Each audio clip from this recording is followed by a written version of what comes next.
Students start करते हैं हम characteristics of particles of matter पढ़ना। क्योंकि हमें पता है कि जो हमारा मैटर है वो मैटर किससे बना है, बहुत छोटे छोटे पार्टिकल से। ठीक है, मतलब पहले के साइंटिस्ट जो थे वो ऐसे सोचते थे कि matter is a building block of a group, means building block है, ऐसे समझते थे मैटर को।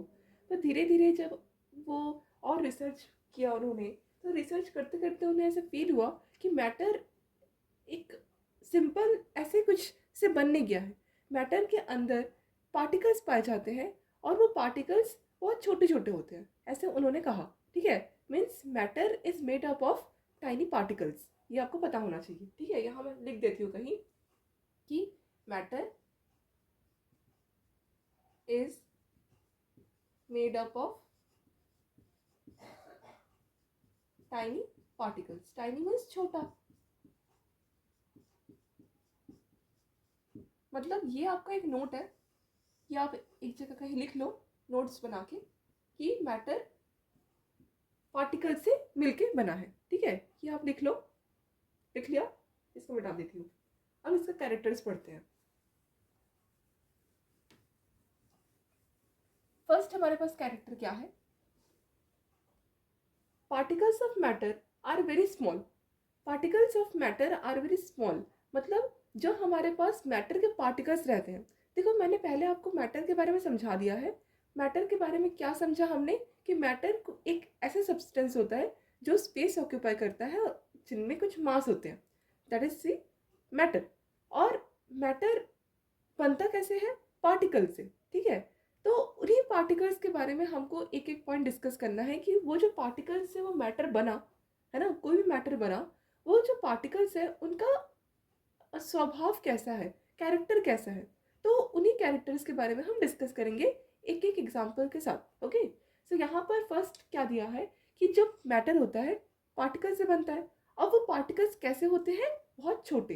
क्या लिखा हुआ है, particles of matter are very small. ठीक है, तो इसको समझने से पहले एक इसका बहुत इंपॉर्टेंट एग्जाम्पल हम प्रैक्टिकली ड्रॉ करके समझते हैं। ठीक है, तो यहाँ पर मैंने कुछ स्पेस रखा है जहाँ मैं ड्राइंग करके आपको समझा सकूँ। देखो, फर्स्ट में समझते हैं कि how we get to know that the particles of matter are very small. कैसे समझे कि हमारे पास जो मैटर के पार्टिकल्स हैं वो बहुत छोटे हैं, कैसे समझे हम। देखो, मान लो कि मेरे पास एक बीकर है। ठीक है, consider a beaker. Okay, this is a beaker. Okay, now I have 1 spoon sugar या फिर सॉल्ट। ओके, शुगर या फिर सॉल्ट। हमें वो नहीं देखना कि कौन सा केमिकल फिजिकल चेंज है, अभी हमको वो डिसाइड नहीं करना, वो इस चैप्टर का पार्ट अभी नहीं है। हम करेंगे उसको उसको भी हम करेंगे, अभी नहीं, बाद में। अभी सिर्फ हम फिजिकल प्रॉपर्टीज देख रहे हैं। ठीक है, ये सिर्फ फिजिकल प्रॉपर्टीज है, लिख लीजिए। मैटर के अंदर केमिकल रिएक्शन भी तो होता है, वो केमिकल रिएक्शन के बारे में अभी डिस्कशन नहीं हो रही है, अभी सिर्फ फिजिकल प्रॉपर्टीज का हम डिस्कशन कर रहे हैं। ठीक है, मतलब जो भी हमारे पास फिजिकली आंखों में दिख जाता है उसी के बारे में स्टडी अभी चल रहा है। ओके, अब देखो, मेरे पास एग्जाम्पल फर्स्ट जो हमारे पास पॉइंट था उसका एक्सपेरिमेंटली एक एग्जाम्पल समझा रही हूँ। मान लो कि मेरे पास एक बीकर है, ये एक क्या है, बीकर। क्या है, बीकर। अब ये बीकर में मान लो मैंने कुछ वाटर ऐड कर दिया, मतलब कुछ वाटर फिल किया। मान लो कि इतना तक मैंने वाटर फिल किया। ठीक है, अब देखो, ये आपका जो बीकर है वो किससे भरा है, वाटर से। ठीक है, अब ये आपका वाटर और बीकर के साथ हम इस एग्जाम्पल को नहीं समझ सकते। हमको शुगर या फिर सॉल्ट, कोई सॉलिड पार्टिकल्स लेना पड़ेगा। तो यहाँ पर शुगर, सॉल्ट, सॉल्यूट, सॉल्वेंट, ये सब मैं आपको पढ़ाऊंगी इसके बाद, इस चैप्टर के बाद हम जस्ट पढ़ेंगे। अभी आप सिर्फ ये समझो कि मैटर के लिए जो पार्टिकल्स होते हैं वो कैसे स्मॉल होते हैं, बस इतना ही समझना है हमको। थोड़ा थोड़ा करके समझेंगे तभी इजीली समझ आएगा। एक साथ सब चीज़ें खिचड़ी करके नहीं समझना है। तो यहाँ पर जो आपका वाटर है, उस वाटर में हमको क्या ऐड करना है, सॉल्ट या फिर शुगर। सॉल्ट मतलब नमक, शुगर मतलब चीनी। तो मान लो कि आपको शुगर चाहिए, चीनी वाला पानी चाहिए, तो एक काम करते हैं, शुगर को हम इस चम्मच से उठा के यहाँ पोर करते हैं। तो यहाँ पर मैंने शुगर लिया और इस चम्मच के यहाँ पर फिल किया। अब चम्मच को जैसे ही आप एक चम्मच चीनी इस वाटर में ऐड करोगे, क्या होगा, ये वाला जो वाटर लेवल है, ये वाला जो वाटर लेवल है वो क्या होगा, थोड़ा सा अप साइड की तरफ मूव करेगा।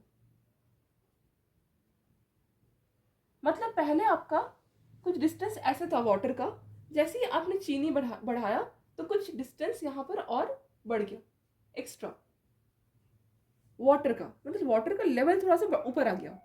क्यों हुआ, क्योंकि शुगर थोड़ा सा, आपको पता है शुगर सॉलिड फॉर्म में होता है और वो क्या होता है, नीचे की तरफ सेटल हो जाता है।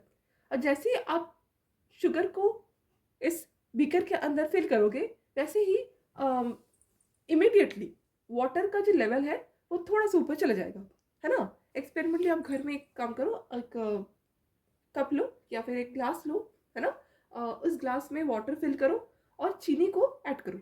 क्या होगा, आफ्टर सम टाइम, मतलब आफ्टर सम टाइम नहीं, immediately only the water level get increases, means the water level gets upside, moving upside। अब जैसे ही वाटर का लेवल पहले से थोड़ा सा ऊपर आ जाता है, तो हमें क्या लगा कि शायद वाटर के अंदर जगह नहीं है, इसीलिए शुगर जैसे ही हमने ऐड किया वाटर में तो वाटर ऊपर आ गया। ठीक है, आप कोई एक पेन लो या कोई एक रबड़ लो, उसको अगर हम चीनी चीनी नहीं सॉरी वाटर बीकर में अगर ऐड करेंगे, बीकर फिल्ड विद वाटर में अगर ऐड करेंगे, तो वाटर का लेवल ऊपर आएगा और वो ऊपर ही रहेगा। पर अगर हम शुगर या सॉल्ट को, ठीक है, शुगर और सॉल्ट खाने की चीज़ होती है, अगर शुगर और सॉल्ट को हम वाटर के अंदर ऐड करेंगे तो फर्स्ट टाइम में, मतलब फर्स्ट समय में, पहले समय में इमीडिएटली आपको वाटर का लेवल ऊपर दिखेगा। पर आफ्टर सम टाइम जब चीनी धीरे धीरे वाटर में डिजॉल्व होगा, ठीक है, घुल जाएगा, ठीक है, घुल सकता है वो हम पढ़ेंगे।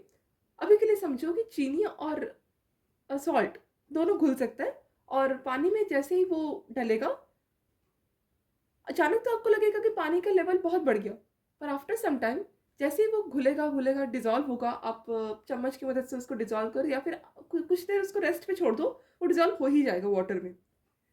क्या होगा, धीरे धीरे जो वाटर का लेवल है वो फिर से अपनी जगह में वापस आ जाएगा।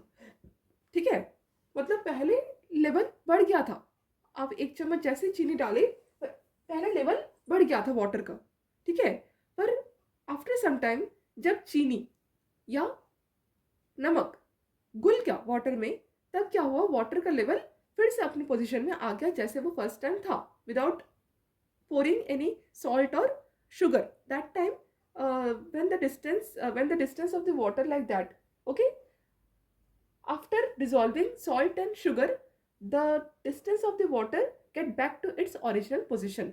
तो ये आपको ध्यान में रखना है और ऐसा ही होता है, आप एक्सपेरिमेंटली इसको घर में भी कर सकते हो। तो इससे हमको क्या समझ आया, बोलो, इससे हमको क्या समझ आया कि मैम चीनी और नमक पानी में घुल जाता है? नहीं नहीं नहीं, ये समझ नहीं आया हमें, ये तो हमको समझना ही है, ये कॉमन सेंस है। पर स्टिल यहाँ से हमको एक चीज़ तो क्लियर हुई कि जो हमारे पास वाटर था, जो कि मैटर की तरह वर्क कर रहा था, है ना, जो कि मैटर की तरह वर्क कर रहा था, क्योंकि मैंने आपको पहले मैटर का एग्जाम्पल वाटर लिखवाया था। तो मैटर जब वाटर जो वाटर है, जो मैटर की तरह बिहेव कर रहा था, मतलब मैटर ही है वो, तो इसका मतलब ये है कि उसी मैटर के अंदर क्या था, पार्टिकल था। ठीक है, मतलब particles in matter are very small, मतलब ये जो आपका शुगर सॉल्ट है, ये क्या है, बहुत छोटे मैटर में, मतलब ये भी आपका मैटर है, शुगर सॉल्ट भी आपका मैटर है, कि बहुत छोटे पार्टिकल्स में ब्रेक हो गया। ठीक है, और जैसे ही वो पानी के अंदर घुसा, मतलब घुला, वो घुल गया और पूरा मिक्स हो गया। जब तक वो ब्रेक नहीं होगा तब तक अंदर घुलेगा कैसे? तो इसके अंदर, ये शुगर सॉल्ट के अंदर प्रॉपर्टीज होती है कि वो वाटर के अंदर जाके टूटते हैं और अच्छे से खुद को पूरा घोल लेते हैं पानी के अंदर। मतलब जो आपका शुगर सॉल्ट है उसके पार्टिकल्स बहुत छोटे छोटे छोटे छोटे हमको हमको ये समझ रहा है कि उनके पार्टिकल्स बहुत छोटे छोटे होते हैं। ठीक है, वाटर के अंदर वो छोटे छोटे पार्टिकल्स में डिवाइड हो जाते हैं, मतलब टूट जाते हैं। तो यहाँ से हमको ये समझ आया कि particles of matter are very small. First, I hope आपको पॉइंट क्लियर हो गया। सेकेंड पॉइंट देखते हैं, particles of matter attract each other. Particles of matter attract each other मतलब क्या होता है?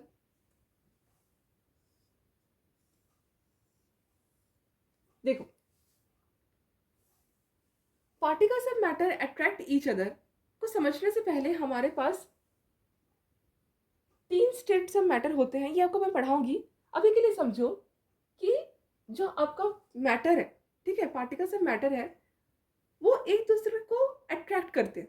ठीक है, जैसे हमारे पास सॉलिड है एक स्टेट, लिक्विड है स्टेट, और गैस है एक स्टेट।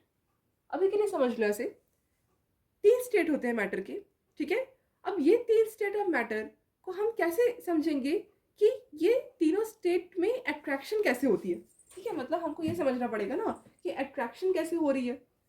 देखो, सॉलिड में भी पार्टिकल है, लिक्विड में भी पार्टिकल्स है, गैस में भी पार्टिकल है। हमने अभी देखा कि ये शुगर सॉल्ट ये सब तो मैटर था, मतलब ये भी आपका, इसमें भी आपके पार्टिकल्स थे, छोटे छोटे पार्टिकल्स थे, इसलिए वो अच्छे से वाटर में डिजॉल्व हो गए, है ना। और ये होना चाहिए कि जो आपका पर्टिकुलर ये जो मैटर है शुगर सॉल्ट, ये पानी में घुलना भी चाहिए, है ना। ऐसा नहीं है कि आप कोई भी मैटर उठा के बोलोगे कि मैं छोटे छोटे पार्टिकल्स हैं तो ये घुल जाएंगे। नहीं नहीं, कोई भी मैटर नहीं घुलते। ये शुगर और सॉल्ट ही घुल सकता है, क्योंकि ये घुलनशील होते हैं, मतलब ये सॉल्युबल होते हैं, ये हम पढ़ेंगे। तो सॉलिड, लिक्विड, गैस, अभी के लिए हम थोड़ा थोड़ा मतलब इंट्रो करते रहेंगे स्टेट्स ऑफ मैटर का, तभी समझ में आएगा। ठीक है, तो स्टेट्स ऑफ मैटर होते हैं ये सॉलिड, लिक्विड, गैस। तो particles of matter attract each other मतलब क्या होता है कि कोई भी मैटर हो, मान लो ये सॉलिड मैटर हो सकता है, लिक्विड मैटर हो सकता है, गैस मैटर हो सकता है ना। ऐसे 3 मैटर होते हैं। तो सॉलिड में अट्रैक्शन कैसे होती है, लिक्विड में अट्रैक्शन कैसे होती है, और गैस में अट्रैक्शन कैसे होती है। देखो बेटा, जो आपका सॉलिड है, सॉलिड का जो पार्टिकल होता है ना, वो पार्टिकल एक दूसरे के बहुत पास पास होते हैं। मान लो कि ये एक पार्टिकल है, ये एक पार्टिकल है, ये पार्टिकल है, ये आपको क्या है, सॉलिड पार्टिकल्स। और आप देख सकते हो कि जो मैं छोटे छोटे सर्कल बना रही हूँ वो एक दूसरे के साथ चिपके हैं। ठीक है, स्पेस ही नहीं है दोनों के बीच में।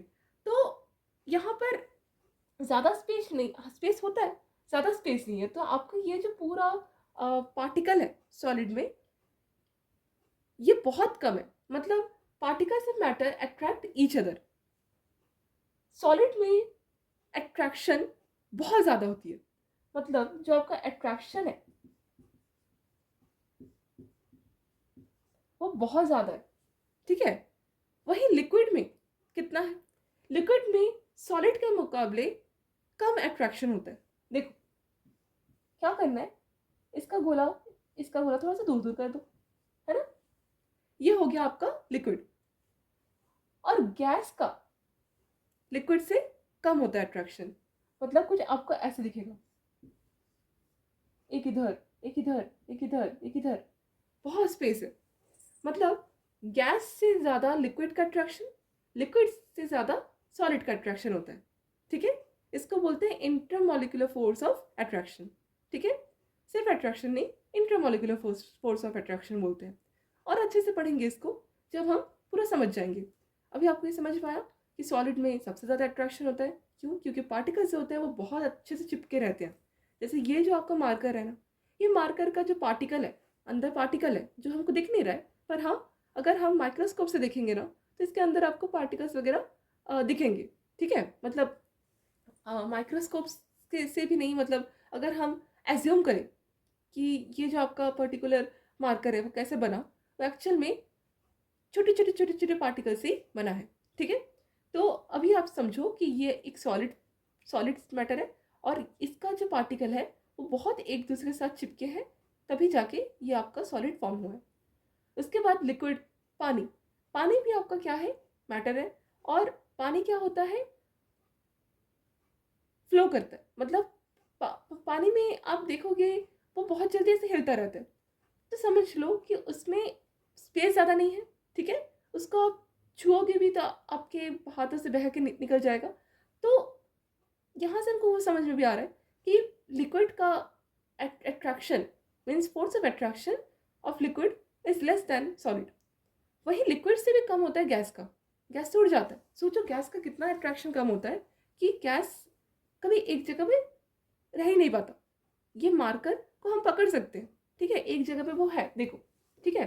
पर गैस मार्कर मतलब गैस सॉलिड, सॉरी, गैस जो सॉलिड के बीच में कंपेयर करें तो गैस सॉलिड से अट्रैक्शन बहुत कम होता है, बहुत ही कम होता है, और लिक्विड से थोड़ा कम होता है।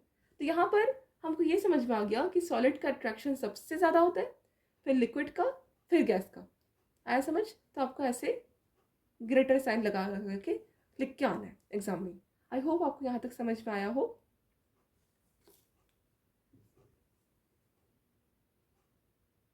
अब हम पढ़ेंगे particles of matter have space between them.